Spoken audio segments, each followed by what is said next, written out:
I'd like to welcome Congresswoman Jamie Beutler to the stage. Congresswoman Beutler is from Washington State. She's got an absolutely beautiful story that she's willing to share with you all today. Thank you.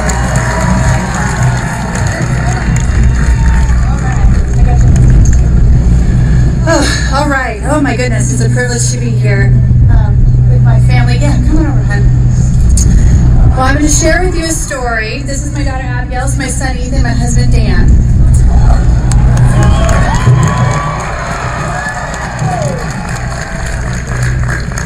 Let me take you back to a memory we have. See that? That is her practice breathing.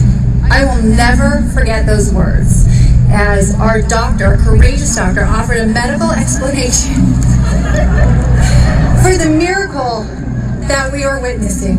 You see, unborn babies are almost magical. They're literally swimming in stem cells.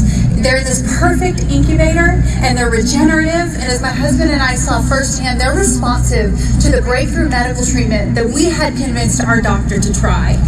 You see, about a month earlier, a few months into my second term in Congress, my husband Dan and I went for our first, it was our 20-week ultrasound as excited first-time parents, and we were not prepared for what we were told. We were told that our unborn baby had 0% chance of survival. 0.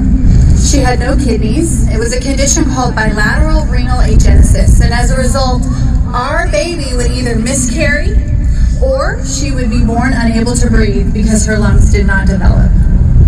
She would literally suffocate upon arrival, and there was nothing anyone could do about it. Talk about hopeless. Oh my heavens. No.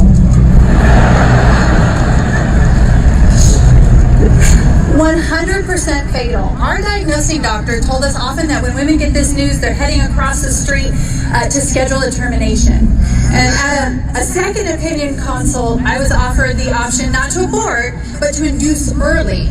I was around 20 weeks at this point, and I said, so what is early? And she said, like today, like this week. The sooner you start over, the better off you're going to be emotionally. That's what we were told.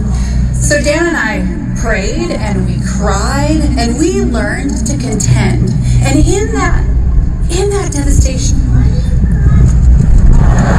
I'm telling everybody, we saw hope. What if God would do a miracle? What if a doctor was willing to try something new? What if we could get saline infusions in utero to mimic the amniotic fluid so the baby could develop even without kidneys? What if? We would never have known if we had tried. And through divine intervention,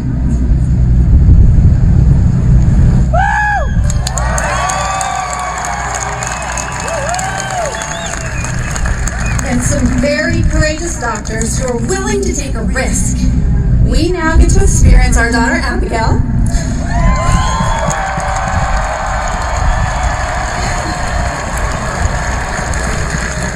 who is a healthy, happy 4-year-old sister, big sister, who says that someday she's going to be the boss of mommy's work. Look out, Speaker Ryan. And now, because others have heard our story about Abigail, she's just the first. She's no longer the only. I was told there was no chance of survival, but they were wrong. And they weren't bad people. They just had never seen a baby with his condition survive. But that's the point. What if they're wrong about others too? What if together we can break new ground and find new treatments that will benefit more than just our own families? What if the baby won't have that significant medical condition or disability? Or even if she does, what if every baby was given at least a shot to reach their true potential?